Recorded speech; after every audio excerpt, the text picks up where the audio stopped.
right, welcome everybody to Wall Street Reporter's next Super Stock live stream, where we bring you stocks which have that 10x to 100x upside potential. Companies going after massive market opportunities that are at a key inflection point and with multiple catalysts in place.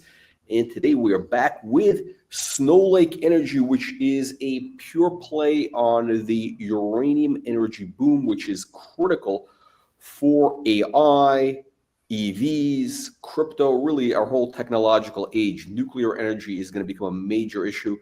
Frank, welcome back to the program. Thanks for having us.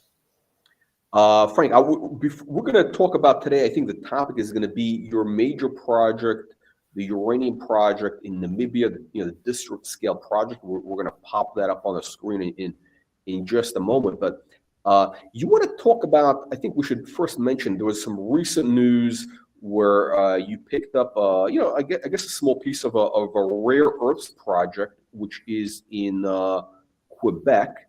Let me just see if I can put that up there on the screen. No, it's not up. Okay.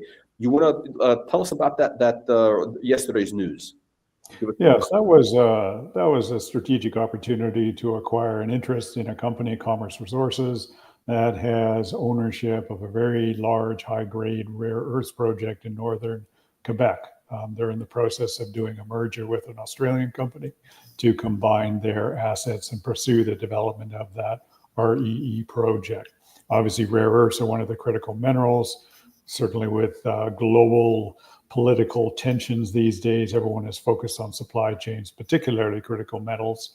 And the project that Commerce Resources has is, as I say, one of the larger, higher grade REE projects in North America. It is located in Quebec. Quebec, as you may know, is one of the most aggressive provinces in Canada as far as supporting the mining industry, particularly critical metals. They're very focused on, in Quebec, projects that have lithium, that have graphite, that have rare earths. So Quebec is probably the leading province in Canada promoting the development of these. So we saw it as a strategic opportunity to take a small piece in a very relevant suite of critical minerals going forward.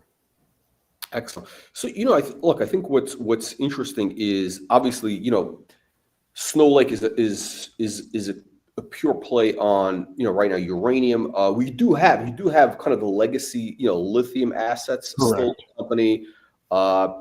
Really, I think what investors need to think, obviously the main focus of the company is these district scale uranium projects right now, which, the drilling is started, from what I understand, in Namibia, and Angle Lake. And then you have Pine Ridge in Wyoming, which is going to start in just weeks away.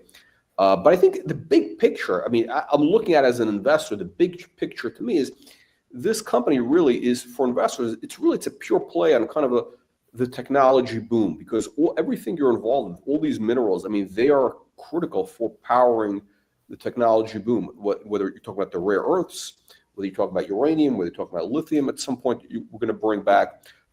These things are, kind of I call them the technology minerals, technology metals, for lack of a better word. I think what's also important for investors to realize is you also have 20% of GUE. That's the Australian company, right? Global Energy, Global Uranium Enrichment Limited. Correct. We own 20% of GUE. I'll refer to them as GUE. We also are a 50-50 joint venture partner with them on the Pine Ridge uranium project in Wyoming. And that's really our principal focus. It is a world-scale project. It has incredibly large JORC resource, which is published. You can find all the detail, or not resource. It is a large JORC exploration target. And we're in the process of getting the drill program set up. 50 million pounds. The JORC target is 50 million pounds of uranium. Again, this is to Australian standards. Correct. You can't really use that in the U.S., but that's what they have as the Australians. So 50 million pounds is basically let's call it $5 billion potential resource. I'm using ballpark. Uranium, I don't know, what is it, $80, $70 a pound, bounces up and down. And the uranium price, I've said this before. I've been I bought into the uranium thesis a couple of years back. I mean, when uranium moves, it has huge moves.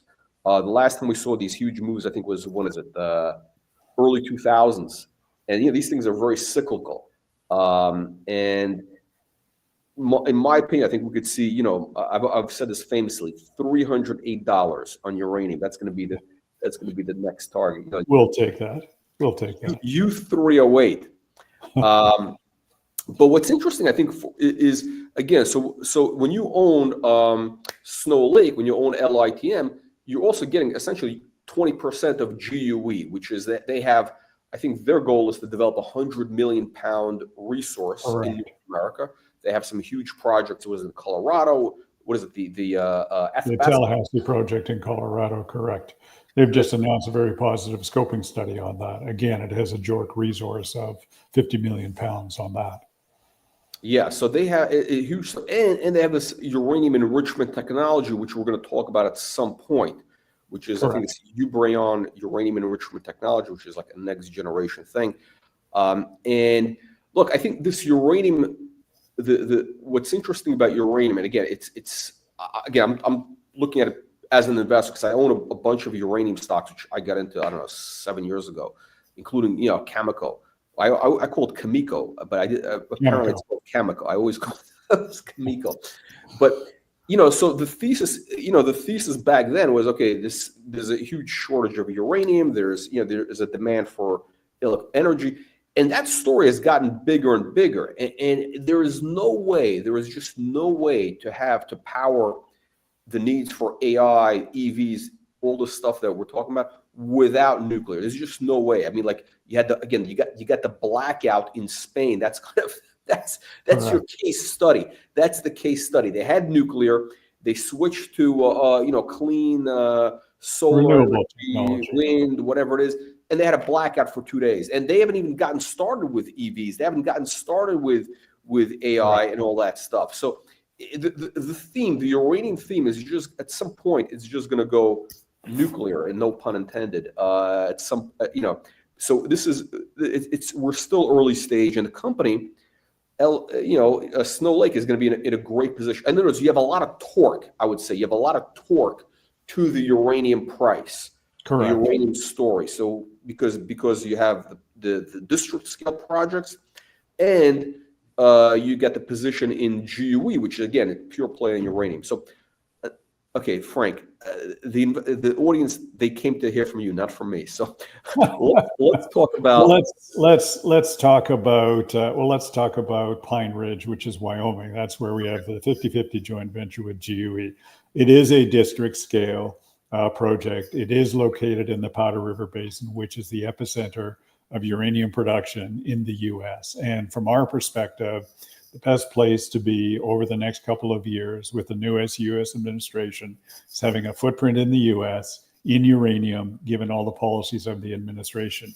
Your readers may or may not have noticed an article in the New York Times over the past couple of days where, in addition to the executive orders that the new U.S. administration already has on clean energy, critical metals, accelerating the production of critical minerals in the U.S., apparently there are a number of executive orders focused on nuclear energy in particular that are being drafted at the White House right now. So we're obviously waiting for those to actually be issued, but we're assuming that given they were reported under development in the New York Times, they will be coming out shortly.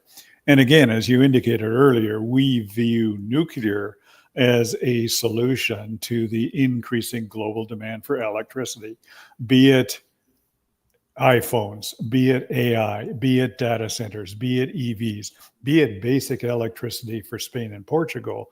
The world is turning back to nuclear. And as we've indicated before in our discussions, the world does not have enough uranium. The world is going to require more uranium mines. And one of the things that we particularly liked about the Pine Ridge project is it has been owned historically by private interests. It's not a project that has been known. It's not a project that's been recycled. It's not a project that's been repackaged. It has always been owned by private interest, hasn't been owned by a major, hasn't been owned by a junior. Our partners, GUE, having worked in that part of the world, had a relationship with the underlying owners, and were successful in ultimately negotiating the acquisition of that, which is why it's such a large land package that no one was aware of. And then again, our partners, GUE, went out and discovered that there was a number of unclaimed federal mineral claims adjacent to the project. So we were essentially able to double the size of the project by the time the deal was acquired. The teal colored, the light teal colored is the original claims. And then the darker teal, you can see, are the additional claims that GUE has staked. So we feel that we're very fortunate with our partners to have acquired a very large land package in the center of the Powder River Basin, sandwiched essentially between UEC and Cameco. And again, with the very large JORC exploration target, we're in the process of setting up our exploration program this year. So just focusing back on the US for a moment, even if we were to develop a mine here, even if every other project in the US for uranium became a new uranium mine, the US still would not have enough uranium to feed its domestic requirements. Therefore, given the global discussion about supply chains, the US is still going to have to go to other countries around the world to acquire uranium. So if we can focus, Jack, to our project in Namibia, the Ingo Valley project. I want to ask you, I want to bring something up before we get into Namibia. Sure. You mentioned, okay, so number one, this project, it's what you refer to as a district scale project. So it's a massive land package. It's almost 50 square miles. If I wrote down, it's 37,000 acres. So it's a huge, and you're right sandwiched, in between where Cameco is, where UEC is. I mean, so, and these guys know what they're doing, right? So I want to ask about something. You keep mentioning something, which is that, again, this is what you call a convergent project. It's not been part of a public company before. It's not been one of these things that's been part of any other, uranium company. What is the significance of that? Explain to investors the significance of this project. Of what does that mean, that it's a virgin project? Well, in the mining industry, you have to do a lot of exploration work, and ultimately you need to do a lot of drilling. And you're looking for mineralization. And there's lots of techniques that the exploration companies use to identify, from airborne magnetics to ground magnetics, ground geophysics. Ultimately, you need to drill. And drilling is generally with a core drill of 2 or 3 inches in diameter. So it's essentially like sticking a needle into the ground, and you hope to find resources. Oftentimes, projects are drilled. Sometimes they find something. Sometimes they don't. Sometimes it requires much more drilling. So it really comes down to a bit of knowledge, experience, and luck, if you will, as to whether you're successful. And in often cases, people will do a drill program on a project. It will not be successful. They'll relinquish the project, move on to something else. Someone else will come in, do some more work, do some more drilling. So over time, sometimes over decades, numerous groups will come in and do work on the project.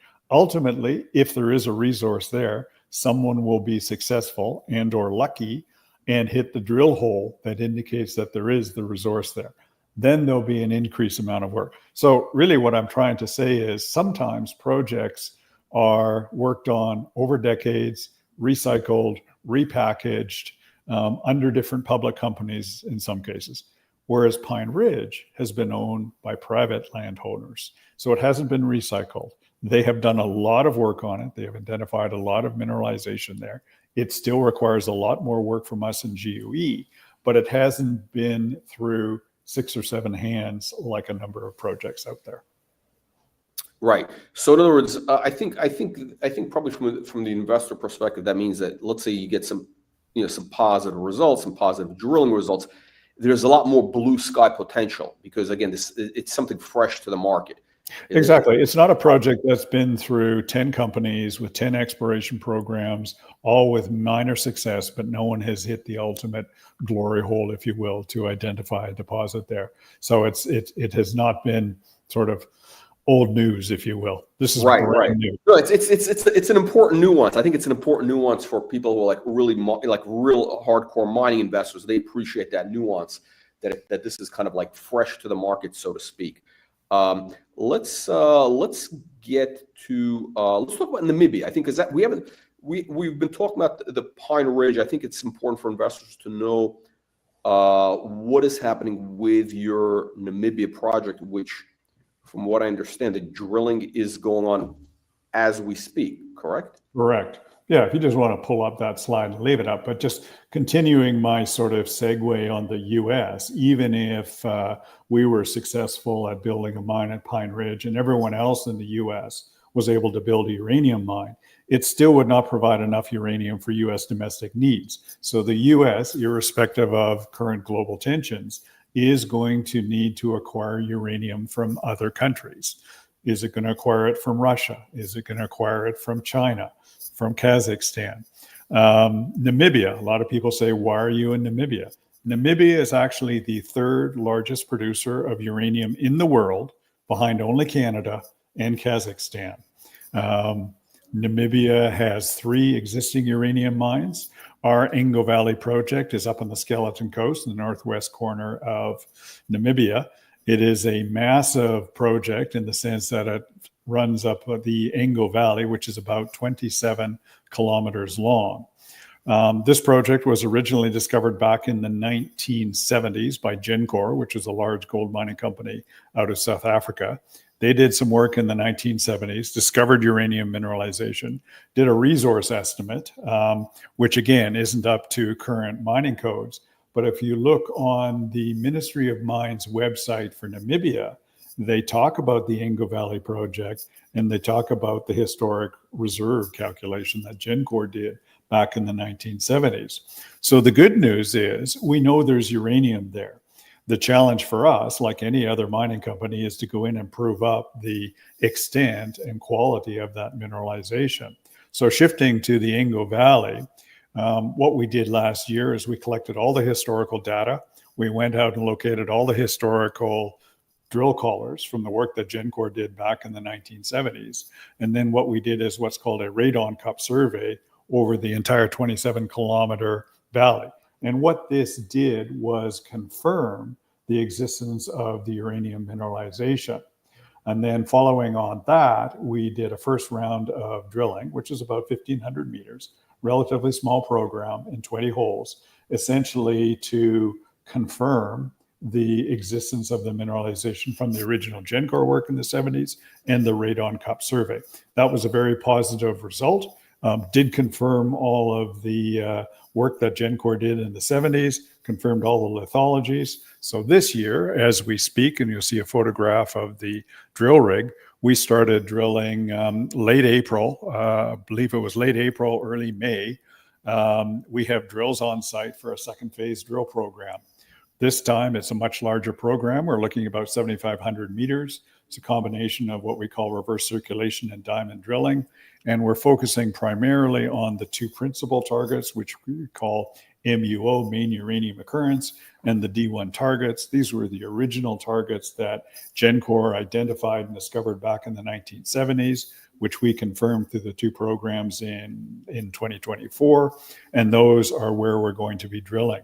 What the radon cup survey also indicated is up north, this is up north in the 27-kilometer value, there's a lot of anomalous uranium results. So we're going to do essentially what I call sort of wildcat drilling, if you will. We're going to go up and test some of those anomalies. But again, you have to remember this is a 27-kilometer long valley. We know there's uranium all up and down the valley. Now our challenge is to do enough work to identify what's the ultimate potential quantity, grade, and will it have the economics to potentially be a mine. But turning back to Namibia for a minute, they already have 3 existing uranium mines. There are 2 more that have received their mining permits and are looking at doing construction financing. and hopefully getting into production over the next couple of years. That will be 5 mines, uranium mines. So we're hoping that with the work that we're doing, we have the potential to build out a resource estimate that will show that this could potentially be economic. What we're doing this year is the second phase drill program, and our ultimate target is to have a maiden mineral resource estimate undertaken by the end of this year. That'll give us a first look-see at the potential size and quantity. So right now we're doing all the hard yards that every exploration company does. We're drilling, and you see the photograph of the crew on site. Our VP Exploration just arrived there earlier this week. He's going to be there for several weeks, along with the QP supervising the drilling program. And what he's particularly interested is going up north to the northern part of the valley to look at some of those anomalous targets. So we're very positive on this project. We know there's uranium mineralization there. It's just now doing the quantification as to how much, excuse me, how much is there. Okay. No, I mean, look, it's very compelling. I mean, this is, so in terms of the size, I mean, you mentioned it's a district scale, but this is how many acres, or how big is this exactly? This is I believe this is about 65,000 acres, something like that. It's almost double. It's almost double the size of. Yeah, it's about double the size of Ridge. Pine Ridge. Correct. It's 100. It's like 100 square miles. Roughly. It's a very massive project. Yes. Yeah, it's a huge project. I mean, so they found uranium mineralization in the past. I mean, it was compelling enough. It's been, just the project hasn't been active in, whatever it is, the decades, right? Literally since the 1970s. There was, I think, a little bit of work done 20 or 30 years ago, but literally the only significant work was done by GenCorp in the 1970s. Okay, so very compelling. So the drilling is going on as we speak. This is again, this is not a stock photo. This is actually your rig. No, this is the actual reverse circulation drill that's on site. We're also doing some diamond drilling. The diamond drill, I know, has arrived on site. It will be doing some infill drilling, and we may actually take it up north as well. But that gives you a bit of a view for the topography and its challenging conditions. And when, okay, so when will we see the kind of the initial assays? When will that start coming in? Well, you can see this is the reverse circulation drill. You can see the little white bags of reverse circulation chips there. They're being sorted and prepped to be sent to the assay lab. Some of the initial samples should have been sent. It generally takes anywhere from 2 to 3 months to get initial assay results. So we're sitting in mid-May, June, July, August. By hopefully late summer, we'll start getting some assay results. Then the drilling will probably continue through late summer. Once we get the assay results, and a couple of months to do the resource estimate. So everything going according to plan, we're looking to have that initial maiden estimate by the end of this year. Okay, let's get to some audience questions. Okay, Matt's asking, okay, so what are the milestones? Investors, great question. What are the milestones investors? We have 2 projects. We have 2 projects that are very similar in the sense of Pine Ridge and Engo Valley. Essentially, we're drilling this year. We're underway with drilling at Engo Valley, as you can see, and Pine Ridge, we're setting up that project right now. So basically, we're drilling through the balance of this year. For both projects, we're hoping to have a maiden mineral resource estimate by the end of this year on both Pine Ridge and Engo Valley. Question, Key or Chi is asking, basically, since you mentioned that there's a lot of need for nuclear energy.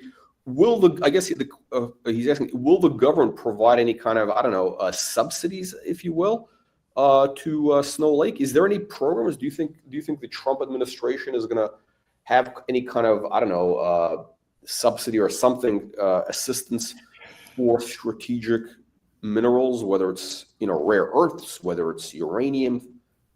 Simple answer is yes. As these executive orders, and we saw something from the Department of the Interior on permitting of mines the other day in the U.S., I'm talking to some friends of mine working on a project in Nevada, trying to get that permitted, and they say they have already noticed a step change in dealing with the federal regulators regarding permitting new mines. So it is in the process of unfolding.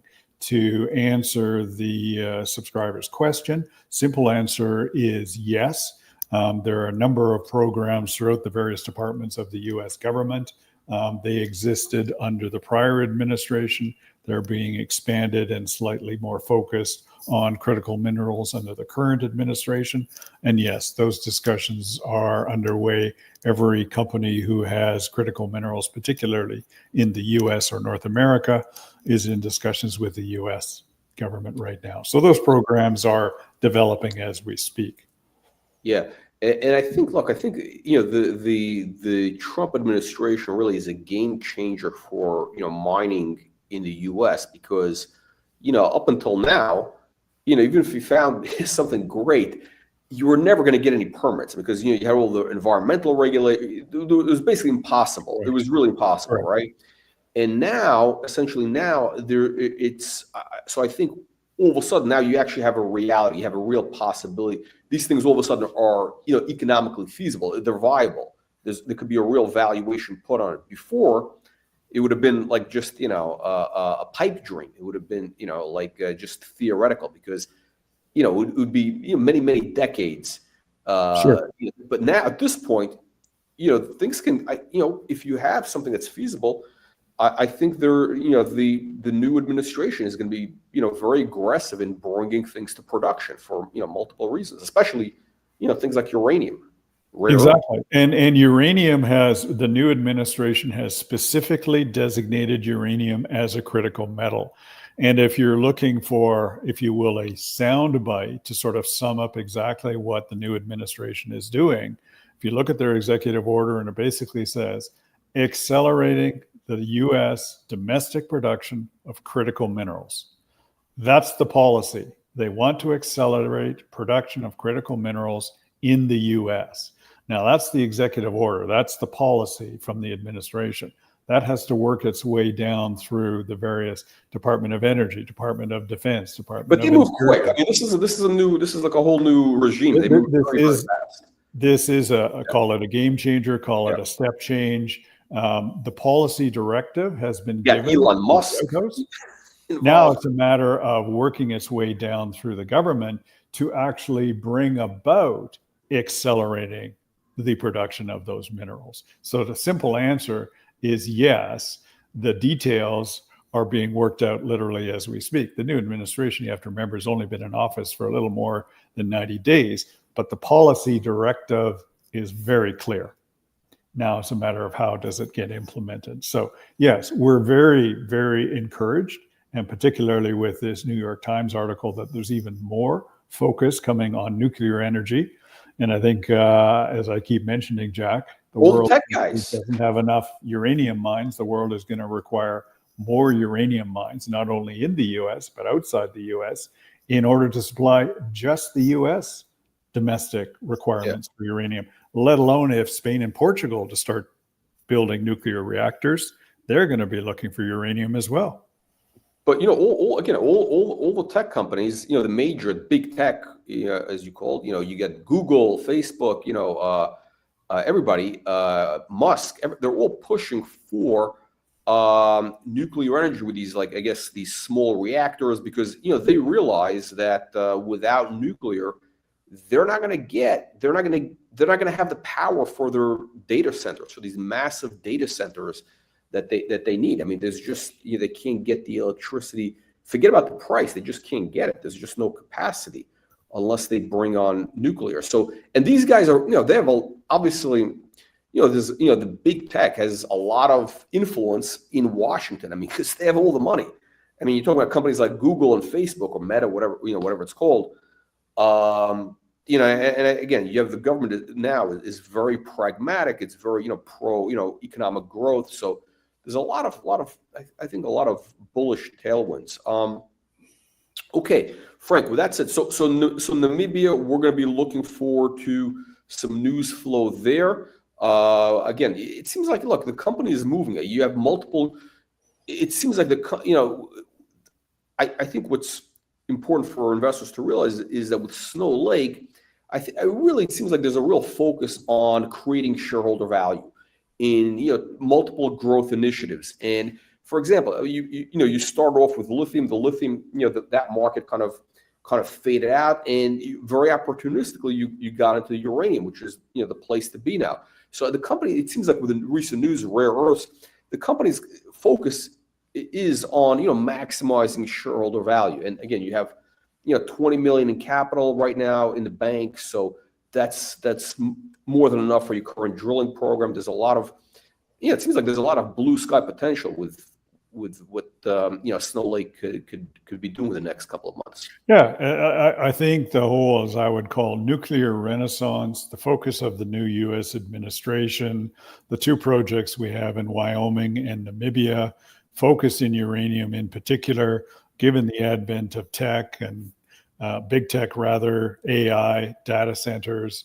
AI supposedly is going to take over your job and my job one of these days, but they need electricity to take over your job and my job, and it's going to come from nuclear, and it's going to require uranium. So we're at the very top of the supply chain. Without uranium, none of that's going to happen, simply enough. Yeah, no, it's a great point. Frank, I want to thank you again for the latest update. What could investors look forward to, let's say, in the next couple of weeks coming out of Snow Lake? I mean, obviously without giving away any inside information, but what's kind of in the potential pipeline? Well, I mean, we're as I indicated on Pine Ridge, we've got a large program that we're putting final touches on now. We hope to be able to provide our shareholders, together with GUE shareholders, so an overview of what that program is going to entail. So that'll just be an update and detail, sort of like we've done with our slide on Namibia. We'll give details as to what we're actually going to do. And that's more for sort of the mining related folks, so they can see some of the nuts and bolts of what our drill program is going to be. That'll be the immediate thing. Once that gets going, obviously, then it's drill results, but that's going to be a couple of months down the road for drill results. Okay, excellent. Frank, thank you again. Thank you everybody for joining and the great questions, and we'll see you all on the next one.